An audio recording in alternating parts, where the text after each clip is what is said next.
Our first guest is going to be Dr. Huffner. Susan was the research lead and co-author of Deloitte's recent advanced wireless study. We're honored to have her tonight as a distinguished speaker.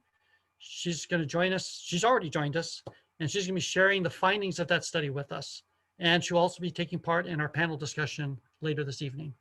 With that, Suzanne, can you say hello for us? Hi there.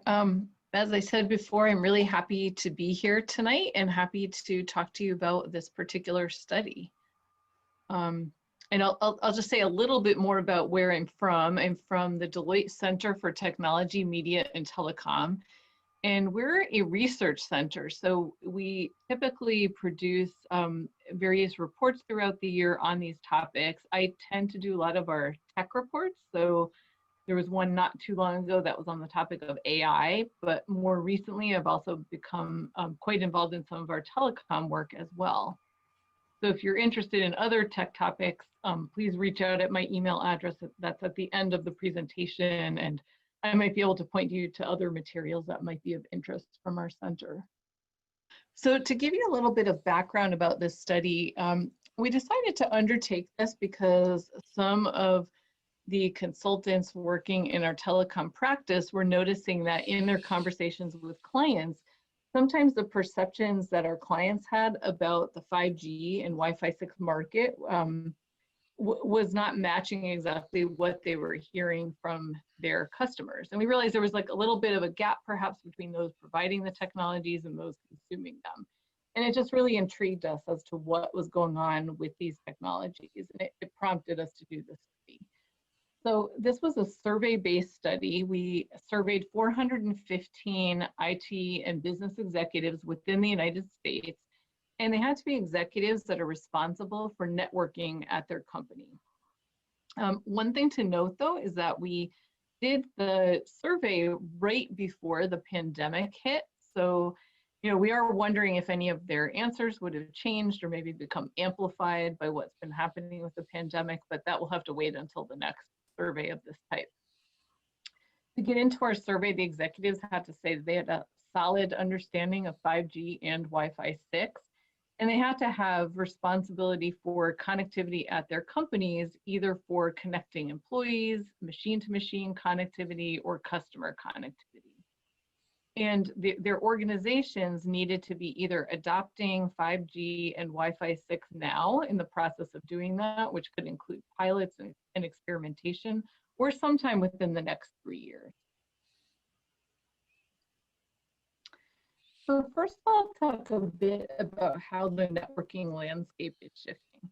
And even though we only require them to be adopting one or the other or both of these technologies within the next 3 years, we found that most of them are in the process of adopting either now or within the next year. So they seem to be focused on very rapid adoption. And almost 6 in 10 of them you could call early adopters because they're either using it now or planning, testing, piloting. And then another 37% expect to be adopting one or the other or both within the next year. So this really is, you could consider this an early adopter population. And they are quite convinced that advanced wireless technologies such as these are going to be essential for their future business success. And even now, when the top bar here is answers to our question about how strategically important is advanced wireless to your business success today, and we've got 55% who said very important and another 38% who said critically important. And what's interesting is that when we ask them, what do you think that will be 3 years from now, that critically important component jumps to 52%. There's going to be, it's already considered quite important, but it will be growing in importance over the next 3 years. And perhaps not surprisingly, given that perspective, they are planning significant investments in wireless technologies over the next 3 years.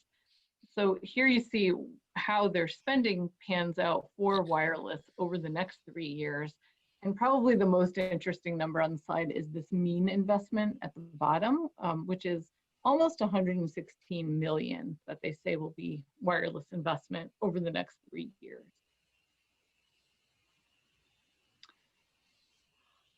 So here we see some evidence of how the networking landscape is shifting. So the dark green bars are those that rank these technologies as the top 3 critical wireless networking technology for their organization's business initiatives today. And when you look at just those dark green bars, you see that right now, the top critical technologies are considered to be 4G, Wi-Fi 5 or below, and then 5G, Wi-Fi 6, and NB-IoT are much, much lower in priority. But then if you look at the light green bars, that represents what they think will be the top 3 critical wireless networking technologies in 3 years. And you can see how 4G and Wi-Fi 5 become quite low, and 5G and Wi-Fi 6 shoot up. So there's definitely going to be the shift in priorities to those newer technologies. But I think one other thing that's interesting to know is that it's not that 4G and Wi-Fi 5 have dropped off the map.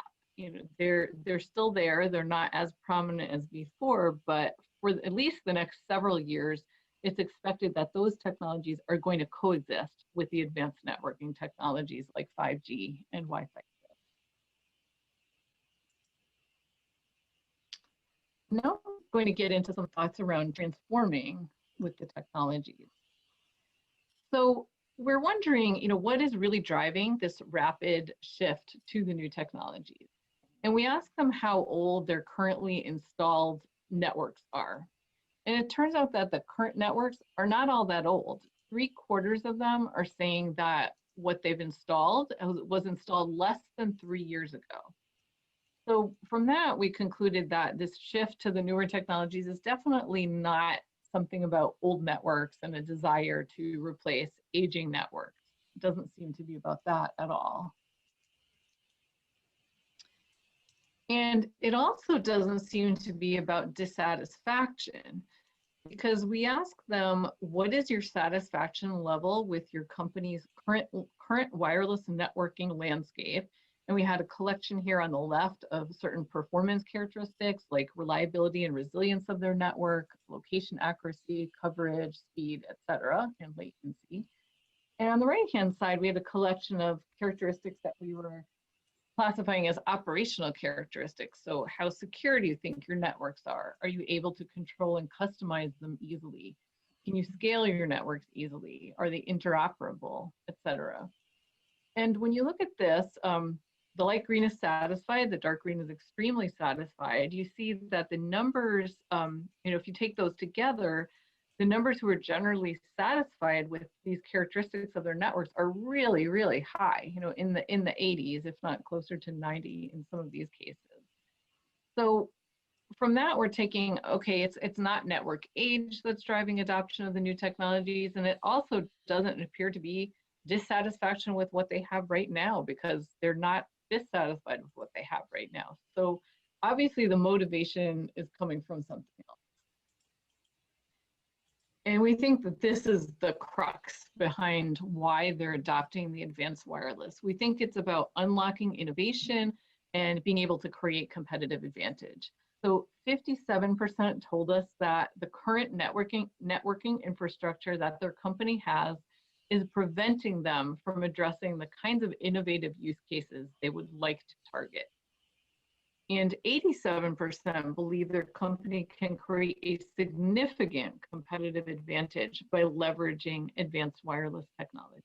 So this is why we think they're adopting this. These are the real motivators: innovation and competitive advantage. This was quite interesting as well. We asked them when they think that advanced wireless technologies are going to transform their organization, which is in the blue, and when they think it will transform their industry. And as you can see, within the next 3 years, the effect will be pretty profound. So 86% say that advanced wireless will transform their organization, and 79% that it will transform their industry. So they do believe that pretty rapid transformation of both organization and industry are coming.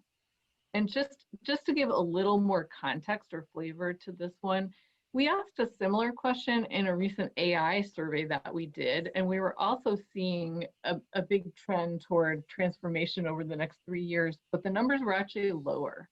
So these respondents really think that these advanced networking technologies are even potentially more transformational than something like artificial intelligence, because they're such an incredible enabler. And what are their objectives for adopting? So we kind of classified them into 3 general groups, which are color coded here. They're trying to improve their operations. So the number 1 is improved efficiency, and the second one is improved security. They're also innovating though, and we've color coded that with the green here. So the number 3 goal is to take advantage of new technologies. And then a little further down the list is creation of new products and services and new business models. And then the third one we have here is using them to enhance interactions. So they may have improved customer interactions or enhanced employee interactions. Now,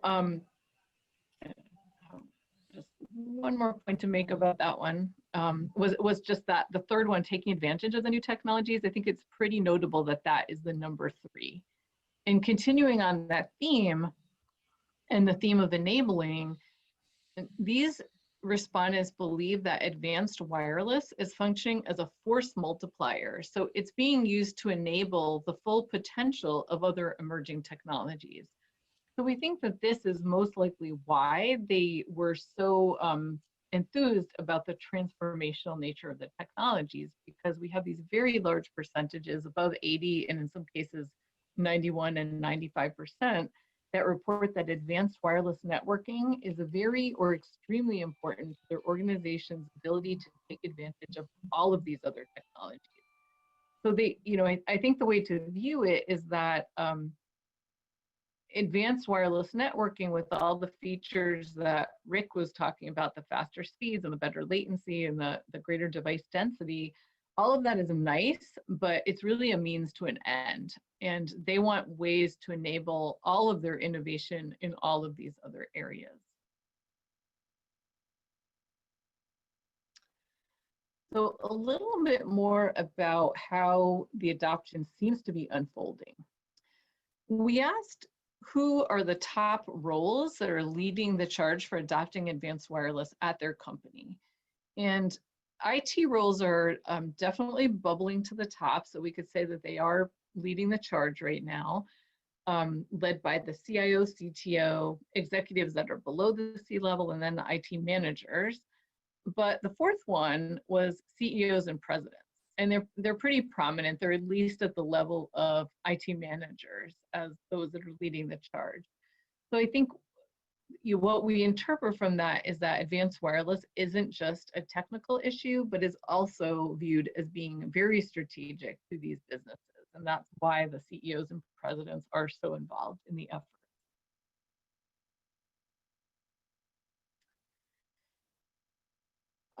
And another finding was that we asked them what they had responsibility for at their companies, whether they were responsible for connecting employees, doing more machine-to-machine networking, for instance, connecting machines on a factory floor, or doing customer networking. And I think we went into this with the hypothesis that these might be fairly distinct groups, but we really didn't find that. We found that there's major overlap here. And as you can see in the middle of the Venn diagram, 61% of our respondents said they have responsibility for all 3.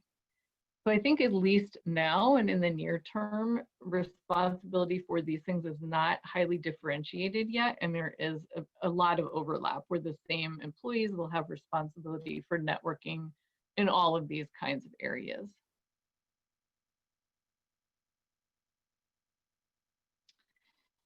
And we found that thinking a little bit about the use cases or scenarios that are being targeted with the technologies, we wanted to find out if they're focused more on indoor networks, more on outdoor networks, or a mix of the two. And we found, as you can see here from this top bar, it's pretty overwhelmingly an even mix. They're not telling us that they're focused on one or the other, but they're really keeping their options open and most likely doing networks that are both some outdoor, some indoor.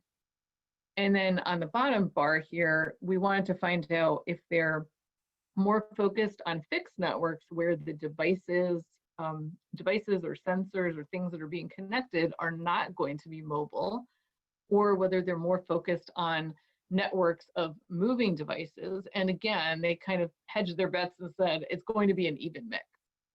So, I'll be very curious if this blend changes as the technologies mature and some of the use cases mature. But right now, they basically, most of them told us they're doing some of both or an even mixture of both. And getting just a little bit more into use cases, we might end up talking about this a little bit later on, but there's a range of usage scenarios that they're targeting.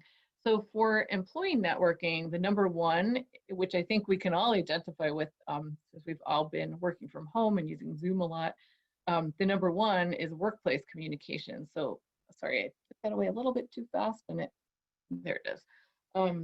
Faster upload and download of files or communication with your coworkers is really important. The second one under employee network is IT administration. So things like remotely troubleshooting or managing workstations and devices.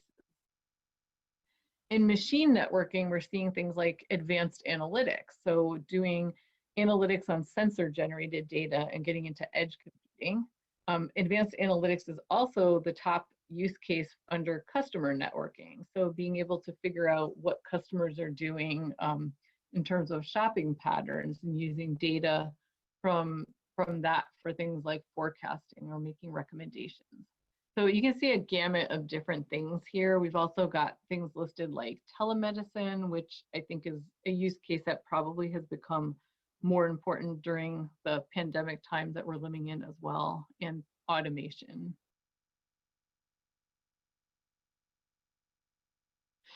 So getting back to some of those characteristics that I mentioned before in terms of performance and operational, we asked what are the most important characteristics that your organization needs in order to realize those goals that you said you're going after with advanced wireless. And it turns out that the top ones are data speed, reliability and resilience, and network security. Those are really the top three. I think, a lot of the others are important here as well, but sometimes we hear a lot about latency, and that one, for instance, was not one of the top ones. Data speed and the reliability are very much top of mind for them, as is security of their networks and their data. Another thing we found really interesting was that, and I don't think we had any preconceived notion before we went into the study, but if you look at who's adopting Wi-Fi 6 and who's adopting 5G, it turns out that organizations are not deciding, we're going to do all Wi-Fi 6 or we're going to do all 5G, because when we compared one to the other, we found that, there are huge intersections here, where if you look at the darker blue square here represents those that are either already using the technologies or planning to use them within the next year. And that's where a bulk of the respondents are going to do that for both technologies. So in fact, 62% are planning or using or planning to use both of the technologies within the next year. And then if you look a little further out with this light blue shaded area, when you start looking 2 to 3 years out, 93% said they will co-adopt both of the technologies over the next 2 to 3 years. So co-adoption seems to be the way things are going. They might use one technology for one thing, for one use case. They might use 5G for the other one, but it's not an either or. There's a very strong message of co-adoption. And in fact, we did some analysis of what satisfaction levels were with some of those operational and performance characteristics against what their adoption phase was, whether they're planning to adopt the technologies or using 5G but not Wi-Fi 6, or using Wi-Fi 6 but not 5G, or using both of them. And as you can see here from the slopes, for a lot of those characteristics, what we're seeing is that the percent who say they're extremely satisfied with those characteristics actually goes up when they say that they're using or planning to use both technologies. So we found that across a wide range of characteristics. So it appears to be that not choosing one or the other may be the better way to go, because they seem to be more satisfied when they're using a combination of technologies. We also asked them about their challenges, and this probably won't surprise anybody, but the top one, far and away, the top one is security concerns being a top challenge for adoption.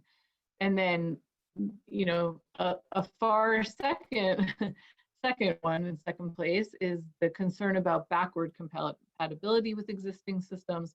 And then the third one was that they thought that perhaps these advanced networking technologies might be still a little bit too immature. But we can see from this that security concerns are really their top of mind item. And now I'd like to talk a little bit about the dynamics of the ecosystem that is emerging around advanced wireless. So we had asked them, who are the influencers that are guiding your company's advanced wireless choices? And far and away, the one that they call out the most, and these percentages indicate ones that were listed as a top 3 influencer.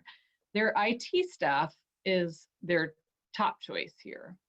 And beyond that, it's tech vendors. And beyond that, it's their own executives. And then beyond that, it's the wireless carriers. So what is really interesting here is that technology vendors are considered as influential in guiding the company's choices as their own executives, which we thought was a pretty interesting finding.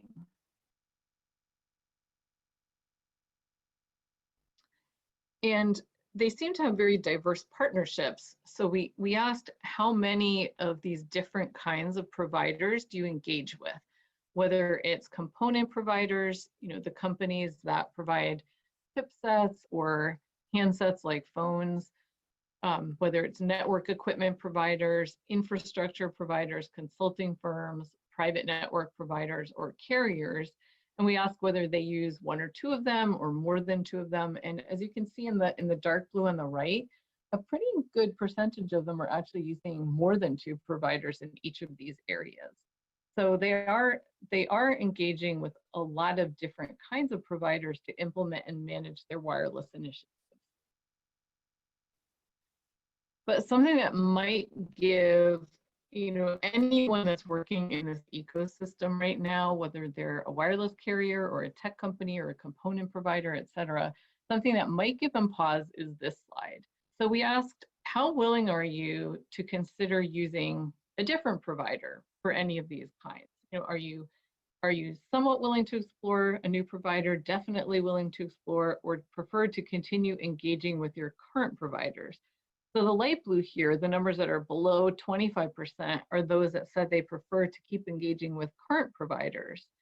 And the darker blues are those that are somewhat or definitely willing to explore new ones. And as you can see, when we added that, it's pretty much 3/4 and above who say they're at least somewhat willing to explore new providers.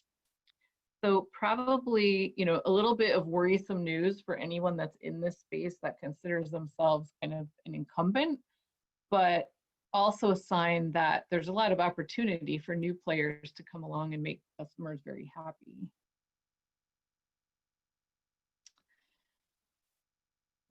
These companies have very high levels of interest in using cloud services to deploy and manage their wireless networking applications. So on the left, we ask them where they expect to primarily deploy and manage their wireless apps and services in the next 3 years. And the choices were on-premise, private cloud, public cloud, or the network edge. And as you can see, there's about 80% of them here that said that it would either be private cloud or public cloud. And if they did answer private cloud, we took them to another question, which said, who do you most trust to manage your company's data in that private cloud? And it turns out that 60% said they most trust the traditional cloud providers, and then they trust their own organization, which is kind of interesting that they trust the traditional cloud providing technology firms more than their own organization to manage that data. And then it was the wireless carriers. So kind of an interesting breakdown there. And, I won't get deeply into our recommendations because I have a link to the paper, which would allow you to read these at your leisure. But based on everything that we found in our study, we came up with some recommendations for networking decision makers. Things around, decide when to get into the space, whether to lead the market or be a fast follower, how to consider experimenting and scaling, creating strategies and roadmaps, etc. And we also have some recommendations for providers of advanced networking solutions, one of which is around their ecosystem positioning. So if you're interested, all of these insights and more are in the full report. So I've given a bit.ly link there.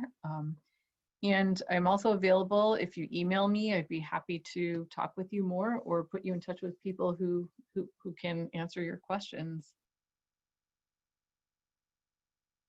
Awesome. Thank you very much. I know it was a big report. I think you've done a good job condensing it for us, giving us the key lessons learned. And I find some of those findings astonishing as far as, who people are trusting and who they're willing. So many people are willing to change their providers, and the fact that they trust some of the providers more than their own staff, those are not the answers I was expecting to hear.